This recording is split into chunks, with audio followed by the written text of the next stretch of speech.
Hello जय हिंद दोस्तों, मैं आप सभी लोगों का अपने चैनल एमएमजे क्लास में सभी का स्वागत करता हूं। आशा करता हूं आप सभी अच्छे होंगे, बेहतरीन होंगे, शानदार होंगे। तो आज हम जो चैप्टर पढ़ने वाले आधुनिक इतिहास का सुभाष चंद्र बोस एवं आज़ाद हिंद फौज, इसका गठन कब हुआ, इसकी स्थापना किसने किया, कब की, इससे जितने बनने वाले क्वेश्चन हैं आज उनकी हम प्रैक्टिस करने वाले हैं। तो आप किसी भी एग्ज़ाम की तैयारी कर रहे हैं, चाहे वो रेलवे हो, एसएससी हो, यूपीएससी हो, यूपी से रिलेटेड कोई भी एग्ज़ाम हो, यूपीएसआई, यूपी लेखपाल, यूपी आरओ या railway group D, NTPC, JE technician, कोई भी exam, RPF constable, RPF SI, किसी भी एग्ज़ाम की तैयारी कर रहे हैं तो इस क्लास को एक बार ज़रूर देखिए। आप बिहार पुलिस, बिहार दरोगा या Delhi police, Delhi SI, CPO, किसी भी एग्ज़ाम की तैयारी कर रहे हैं तो इस क्लास को आपसे निवेदन है पूरा देखिए एक बार और रिवाइज करते रहिएगा।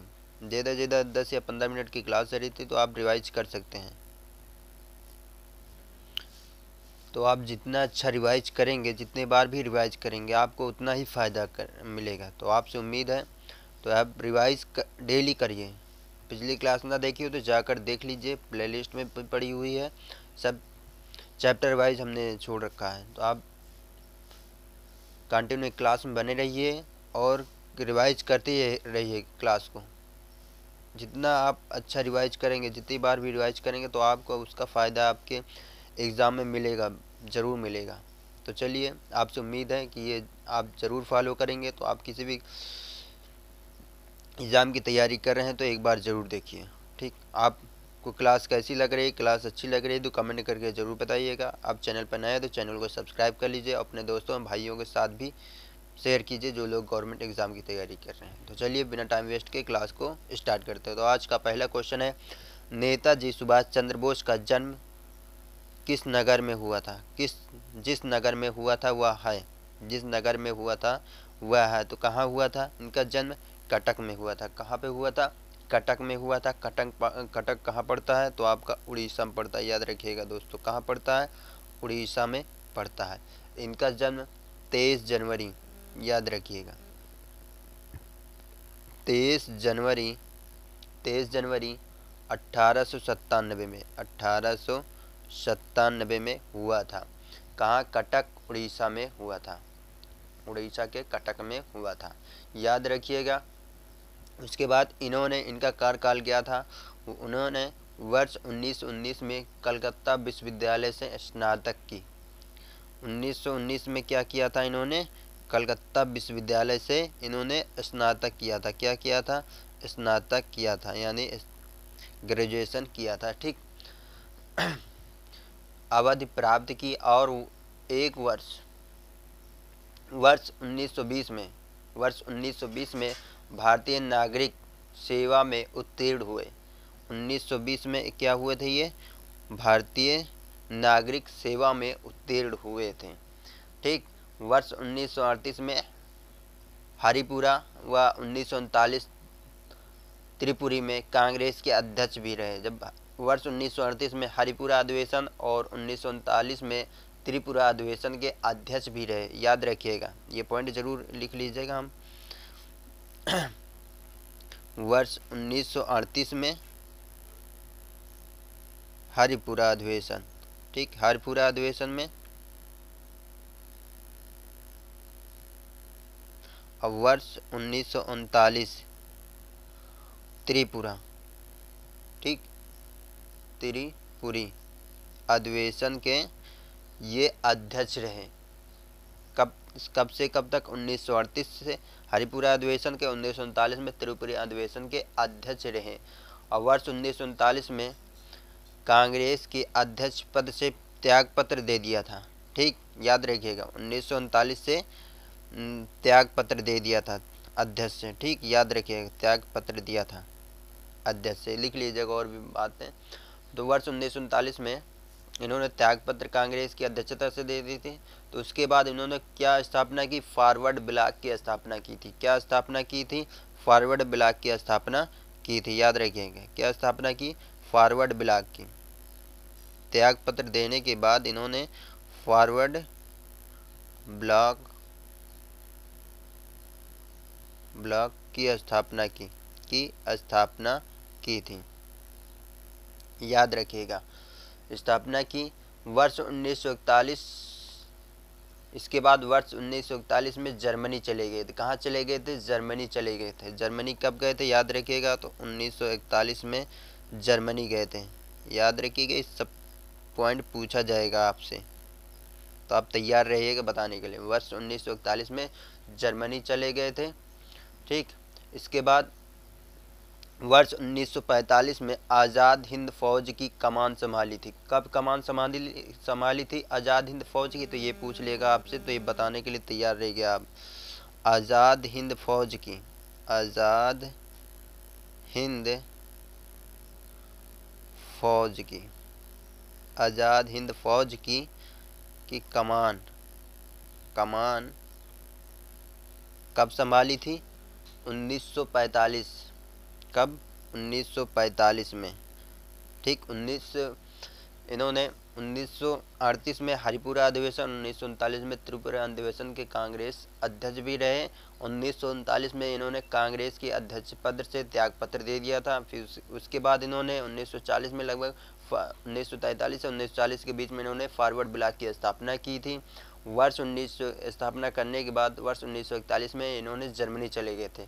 जर्मनी जाने के बाद इन्होंने वर्ष 1945 में आज़ाद हिंद फौज की कमान संभाली थी। पूछेगा क्वेश्चन, आज़ाद हिंद फौज की कमान कब संभाली थी सुभाष चंद्र बोस ने? 1945 में। याद रखिएगा, बहुत है इंपॉर्टेंट क्वेश्चन। 1945 में कमान संभाली थी। ठीक, इन्हें नेताजी के नाम से याद किया जाता था। ठीक, तो नेता की उपाधि कब मिली, कहाँ मिली थी? याद रखिएगा, इन्हें नेताजी की उपाधि जर्मन विदेश के मंत्रालय ने दिया था। याद रखिएगा, नेताजी की उपाधि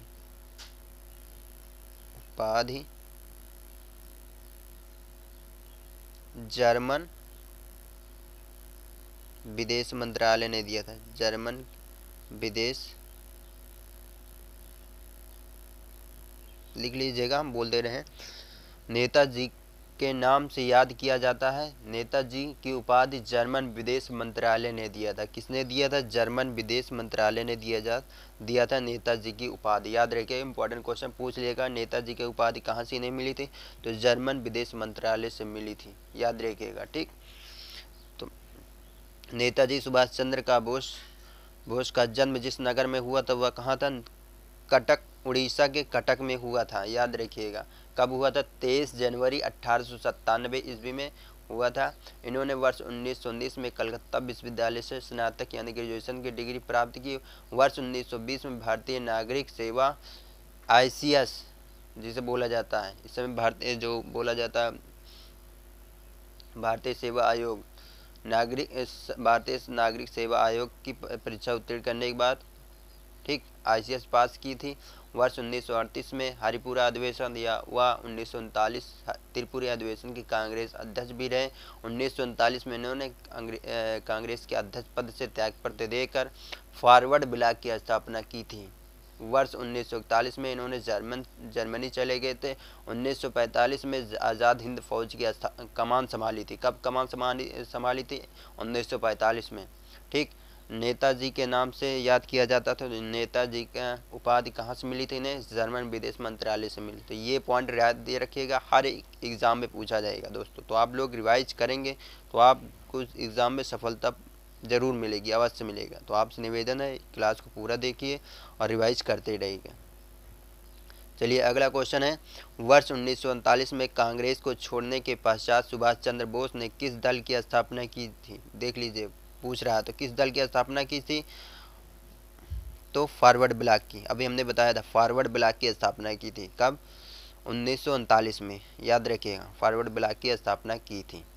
1938 हरिपुरा अधिवेशन, 1939 और त्रिपुरा अधिवेशन के कांग्रेस अध्यक्ष पद से इस्तीफा देने के बाद इन्होंने फॉरवर्ड ब्लॉक की स्थापना की थी। याद रखिए। अगला क्वेश्चन है, फॉरवर्ड ब्लॉक की स्थापना किसने की थी? तो किसने की थी? सभी को पता होगा, सुभाष चंद्र बोस ने। किसने की थी? सुभाष चंद्र बोस ने की थी। अगला क्वेश्चन है, सुभाष चंद्र बोस के नाम के पहले सम्मान सूचक नेताजी की किस देश में जोड़ा गया? याद रखें, अभी हमने बताया था किस देश में जोड़ा गया था, तो जर्मनी में। ठीक, जर्मनी। जर्मनी कब गए थे इन्होंने? 1941 में गए थे। कब गए थे? फॉरवर्ड ब्लॉक की स्थापना करने के बाद इन्होंने जर्मनी 1941 में चले गए थे। ठीक, याद रखिएगा। अगला क्वेश्चन है INA। INA के मतलब फुल नेम क्या होता है? Indian national army. Indian national army किसके दिमाग की उपज थी और किसने इसकी स्थापना की थी? ठीक, याद रखिए, ये क्वेश्चन पूछ रखा है। तो किसने? सुभाष चंद्र बोस ने। सुभाष चंद्र बोस ने स्थापना की। अगला क्वेश्चन है आज़ाद हिंद फौज का विचार किसने सुझाया? आज़ाद हिंद का फौज का विचार किसने सुझाया था? तो सुभाष चंद्र बोस ने। किसने सुझाया था? सुभाष चंद्र बोस ने। तो आपका ऑप्शन डी सही रहेगा। अगला क्वेश्चन है भारतीय राष्ट्रीय सेना यानी इंडियन नेशनल आर्मी की स्थापना किस वर्ष में हुई थी? किस वर्ष में हुई थी, ये पूछ रखा है। तो किस वर्ष में हुई थी? 1942 में। कब हुआ था? 1942 में हुआ था, याद रखिएगा। फरवरी या मार्च, याद रखिएगा, फरवरी हो सकता है या मार्च, फरवरी या मार्च 1942 में। ठीक, इन्होंने भारतीय राष्ट्रीय सेना यानी इंडियन नेशनल आर्मी की स्थापना की थी 1942 या फरवरी या मार्च में। अगला क्वेश्चन है आज़ाद हिंद फौज का प्रथम सेनापति था। आज़ाद हिंद फौज का प्रथम सेनापति कौन था? तो मोहन सिंह थे। कौन थे? मोहन सिंह जी थे। तो आपका ऑप्शन ए सही रहेगा। अगला क्वेश्चन है आज़ाद हिंद सरकार के निर्माण की घोषणा की गई। आज़ाद हिंद सरकार के निर्माण की घोषणा कब की गई थी? तो 21 अक्टूबर 1943 को। कब की गई थी? 21 अक्टूबर 1943 को की गई थी। तो आपका ऑप्शन सी सही रहेगा। अगला क्वेश्चन है सुभाष चंद्र बोस ने स्वतंत्र भारत की अंतिम सरकार की स्थापना की घोषणा की थी। सुभाष चंद्र बोस ने स्वतंत्र भारत की अंतिम सरकार की स्थापना की घोषणा की थी। तो कब की थी, ये पूछ रखा है। तो 21 अक्टूबर 1943 को। 21 अक्टूबर 1943 को अंतिम सरकार की स्थापना की घोषणा की थी सुभाष चंद्र बोस ने, याद रखिएगा। अगला क्वेश्चन है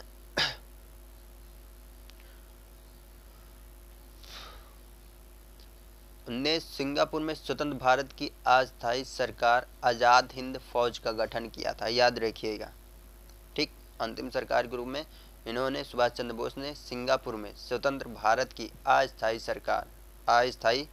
सरकार आज़ाद हिंद फौज का गठन किया था। ठीक, याद रखिएगा। अगला क्वेश्चन है 1943 में आज़ाद हिंद फौज अस्तित्व में आया।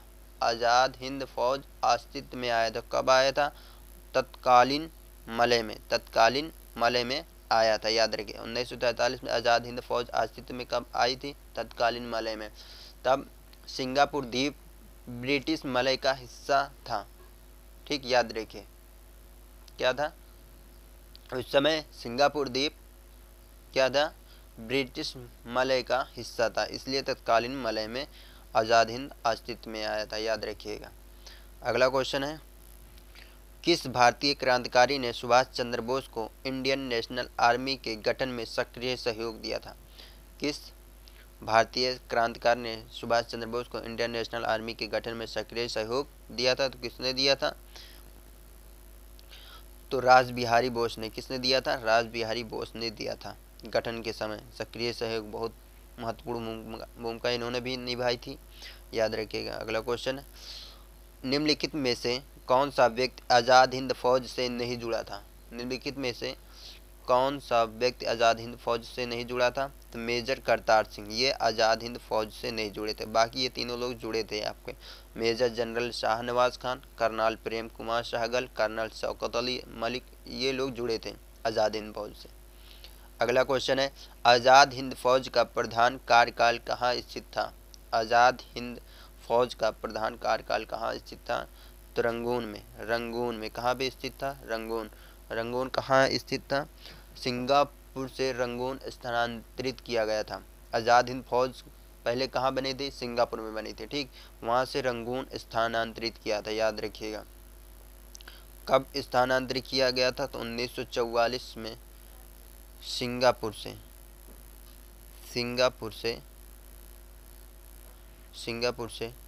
रंगून स्थानांतरित किया गया था। रंगून स्थानांतरित, ठीक, स्थानांतरित लिख लीजिएगा आप लोग अच्छे से। 1944 में सिंगापुर के रंगून स्थानांतरित किया था, कर दिया था। निम्नलिखित में से कौन आज़ाद हिंद फौज INA से जुड़े हुए नहीं थे? INA से जुड़े हुए नहीं थे। निम्नलिखित में से कौन आज़ाद हिंद फौज से जुड़े हुए नहीं थे? तो कौन नहीं जुड़ा हुआ था? BC दत्त। कौन? BC दत्त। तो आपका ऑप्शन डी सही रहेगा। अगला क्वेश्चन है, किसने कहा था तुम मुझे खून दो मैं तुम्हें आज़ादी दूंगा? तो किसने कहा था ये नारा? तो सुभाष चंद्र बोस ने। किसने कहा था? सुभाष चंद्र बोस ने कहा था। तो आपका ऑप्शन सी सही रहेगा। अगला क्वेश्चन है, अखिल भारतीय फॉरवर्ड ब्लॉक की स्थापना के लिए सुभाष चंद्र बोस से कौन जुड़े और INA आंदोलन के साथ भी जुड़े रहे? ठीक, तो कौन था? शीलभद्र याजी। कौन था? शीलभद्र याजी। इन्होंने फॉरवर्ड ब्लॉक की स्थापना के लिए सुभाष चंद्र बोस से कौन जुड़े और INA इंटरनेशनल आर्मी आंदोलन के साथ भी जुड़े रहे थे। ये दोनों में जुड़े हुए थे। तो आपका ऑप्शन सी सही रहेगा। अगला क्वेश्चन है, भारतीय स्वतंत्रता संघर्ष के दौरान निम्नलिखित में से किसने द फ्री इंडियन लीजन नामक सेना बनाई थी? द फ्री इंडियन लीजन नामक सेना बनाई थी। किसने बनाई थी? VD सावरकर ने। किसने बनाई थी? VD सावरकर ने बनाई थी। तो आपका ऑप्शन डी सही रहेगा। कब बनाई थी याद रखिएगा? तो 1943 में। कब बनाई थी? 1943 में की थी, याद रखिएगा। ठीक,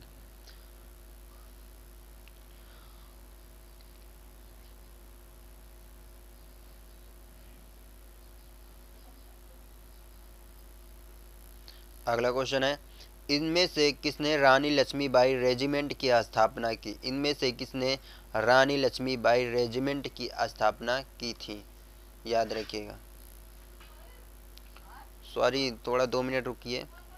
तो भारतीय स्वतंत्र संघर्ष के दौरान निम्नलिखित में से किसने द फ्री इंडियन लेजन नामक सेना बनाई थी? तो किसने बनाई थी? सुभाष चंद्र बोस ने बनाई थी। किसने बनाई थी? सुभाष चंद्र बोस ने बनाई थी। याद रखिएगा, ऑप्शन सी सही रहेगा। ठीक, बाकी सही है। ठीक, तो किसने बनाई थी? सुभाष चंद्र बोस ने द फ्री इंडियन लीजन नामक सेना बनाई थी। ये पॉइंट याद रखिएगा। किसने बनाई थी? सुभाष चंद्र बोस ने बनाई थी। अगला क्वेश्चन है, इनमें से किसने रानी लक्ष्मीबाई रेजिमेंट की स्थापना की? तो किसने स्थापना की थी रानी रेजिमेंट की? तो ये सुभाष चंद्र बोस ने ही ये भी रेजिमेंट की स्थापना की थी। कौन सी रेजिमेंट? रानी लक्ष्मीबाई रेजिमेंट की स्थापना किसने की थी? तो सुभाष चंद्र बोस ने की थी। कब की थी? 1943 को की थी। किसने की थी? 1943 में की थी सुभाष चंद्र बोस ने। इसमें लक्ष्मी सहगल महिला ब्रिगेड रानी लक्ष्मीबाई रेजिमेंट के कमांडर थे। ठीक, कौन थे? लक्ष्मी सहगल ने। तो आपका ऑप्शन डी सही रहेगा। अगला क्वेश्चन है, निम्नलिखित में से किस एक ने सुभाष चंद्र बोस को देश का नायक कहा था? देश का नायक किसने कहा था? याद रखिए, सभी को पता होगा किसने कहा था। रविंद्रनाथ टैगोर ने कहा था। किसने कहा था? रविंद्रनाथ टैगोर ने कहा था। 1938 में शांति निकेतन में देश नायक की उपाधि से सम्मानित किया गया था और महात्मा गांधी जी इन्हें देश भक्तों का देशभक्त कहा था। महात्मा गांधी ने क्या कहा था? देशभक्तों का देशभक्त कहा था। याद रखिएगा, ये लिख लीजिए चाहे, देशभक्तों का देशभक्त कहा, देशभक्त कहा था। किसने कहा था? तो महात्मा गांधी जी ने कहा था। और नेता नायक जी, देश का नायक कहा था, किसने कहा था? तो रविंद्रनाथ टैगोर ने कहा था। ये इंपॉर्टेंट क्वेश्चन है, हर एग्जाम में आ चुके हैं ये क्वेश्चन, याद रखिएगा। तो आप लोगों ये उसमें मत लीजिएगा, ये क्वेश्चन आ चुके हैं। अगला क्वेश्चन है, जय हिंद किसका नारा था? जय हिंद किसका नारा था? तो सुभाष चंद्र बोस का। किसका नारा था? जय हिंद किसका नारा था? सुभाष चंद्र बोस का था। अगला क्वेश्चन है, सुभाष चंद्र बोस ने निकोबार द्वीप को नया नाम दिया था। सुभाष चंद्र बोस ने निकोबार द्वीप को नया नाम दिया था। क्या नाम दिया था? याद रखिएगा, तो स्वराज द्वीप। क्या नाम दिया था? स्वराज द्वीप नाम दिया था। कि ये भी इंपॉर्टेंट क्वेश्चन है, याद रखिएगा। अगला क्वेश्चन है, आज़ाद हिंद फौज दिवस किस तिथि को मनाया गया था? आज़ाद हिंद फौज दिवस किस तिथि को मनाया गया था? तो 12 नवंबर 1945 को। कब मनाया गया था? इसकी स्थापना कब हुई थी? 1945 में, 12 नवंबर 1945 को। ठीक, जबकि 5 से 11 नवंबर 1945 तक 1945 को आज़ाद हिंद फौज सप्ताह मनाया गया था। क्या मनाया गया था? आज़ाद हिंद फौज सप्ताह मनाया गया, सप्ताह। ठीक, याद रखिएगा। कब मनाया गया था? 5 से 11 नवंबर तक 1945 में सप्ताह दिवस मनाया गया था आज़ाद हिंद फौज का। अगला क्वेश्चन है, आज़ाद हिंद फौज के किस सैनिक को 7 वर्ष के कारावास का दंड दिया गया? आज़ाद हिंद फौज के किस सैनिक को 7 वर्ष के लिए कारावास का दंड दिया गया था? किसको दिया गया था? तो राशिद अली को। किसको दिया गया था?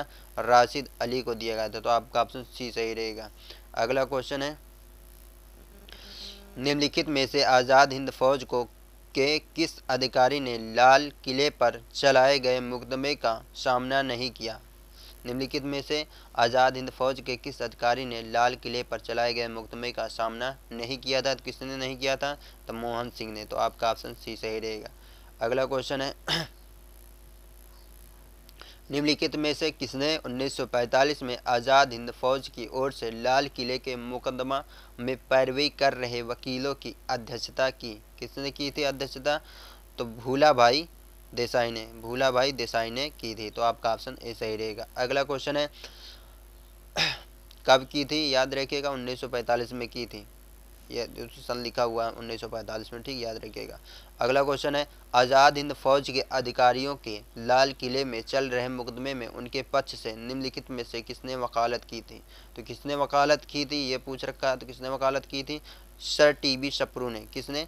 सर टीबी सप्रू ने। तो आपका ऑप्शन डी सही रहेगा। सर टीबी, इनका पूरा नाम क्या था ये लिख लीजिएगा चाहे। सर तेज बहादुर सप्रू। ठीक, सर तेज बहादुर सप्रू था इनका नाम। सर टीबी सप्रू का पूरा नाम सर तेज बहादुर सप्रू था। अगला क्वेश्चन है, वर्ष 1945 में आज़ाद हिंद फौज के लाल किले में दिल्ली के मुकदमे की पैरवी निम्नलिखित में से किसने नहीं की थी? तो किसने पैरवी नहीं की थी? सरदार वल्लभ भाई पटेल ने ये आज़ाद हिंद फौज के लाल किले में दिल्ली मुकदमे की पैरवी नहीं की थी, याद रखिएगा। अगला क्वेश्चन है, निम्नलिखित में से कौन प्रसिद्ध INA इंडियन नेशनल आर्मी मुकदमे की वकील थे? तो कौन थे? आसिफ अली, भूलाभाई देसाई, ये दोनों लोग थे। आसिफ अली, भूलाभाई देसाई। तो आपका ऑप्शन सी एंड डी दोनों सही रहेगा दोस्तों। प्रसिद्ध इंडियन नेशनल आर्मी मुकदमे की वकील थे कौन थे? आसिफ अली, भूलाभाई देसाई थे। ठीक, अगला क्वेश्चन है, दिल्ली के लाल किले में प्रसिद्ध आज़ाद हिंद फौज पर अभियोग चलाया गया था। अभियोग चलाया गया था, कब चलाया गया था? तो वर्ष 1945 में। कब चलाया गया था अभियोग आज़ाद हिंद फौज पर? तो वर्ष 1945 में। ठीक, अगला क्वेश्चन है, INA Indian national army Azad Hind फौज के अधिकारियों पर मुकदमा चलाया गया था। कब मुकदमा चलाया गया था? कहाँ पे? तो लाल किला दिल्ली में। लाल किला दिल्ली में चलाया गया था। तो आपका ऑप्शन ए सही रहेगा। अगला क्वेश्चन है, औपनिवेशिक भारत के संदर्भ में शाहनवाज खान, प्रेम कुमार सहगल और गुरबख्श सिंह ढिल्लो याद किए जाते हैं। ढिल्लो याद किए जाते हैं किसके कारण? आज़ाद हिंद फौज इंडियन नेशनल आर्मी के अधिकारियों के रूप में, याद रखिएगा। तो आपका ऑप्शन डी सही रहेगा। अगला क्वेश्चन है, सुभाष चंद्र बोस का राजनीतिक गुरु कौन था? सुभाष चंद्र बोस का राजनीतिक गुरु कौन था? तो याद रखिएगा कौन था? CR दास ने। कौन थे? CR दास थे। तो इनका फुल नाम क्या होता है? देश बंधु चित्तरंजन दास। कौन थे? देश बंधु चित्तरंजन दास। कौन थे? तो चित्तरंजन दास थे। चित्तरंजन दास, ठीक, याद रखें, चित्तरंजन दास जी थे। सुभाष चंद्र बोस का राजनीतिक गुरु कौन थे? चित्तरंजन दास थे। तो आप लोगों को क्लास कैसी लगी? क्लास अच्छी लगी हो तो कमेंट करके ज़रूर बताइएगा। आपसे निवेदन है क्लास को रिवाइज करते रहिएगा। किसी भी एग्ज़ाम की तैयारी कर रहे हैं, कोई भी सब्जेक्ट पढ़ रहे हैं, रिवाइज डेली करिए। आप जितना डेली रिवाइज करेंगे उतना ही आपको एग्ज़ाम में फ़ायदा ज़रूर मिलेगा, 100% फ़ायदा मिलेगा। तो आपसे गुजारिश है, निवेदन है कि आप रिवाइज करते रहिएगा। आप पूरी क्लास देखिए, आप अपने दोस्तों भाइयों के साथ भी शेयर कीजिए जो लोग गवर्नमेंट एग्ज़ाम की तैयारी कर रहे हैं। आप चैनल पर नए हैं तो चैनल को सब्सक्राइब कर लीजिए, आप चैनल को सपोर्ट कीजिए आने वाली क्लास ताकि आसानी तक आप तक पहुंच जाएं। तो जय हिंद, जय भारत।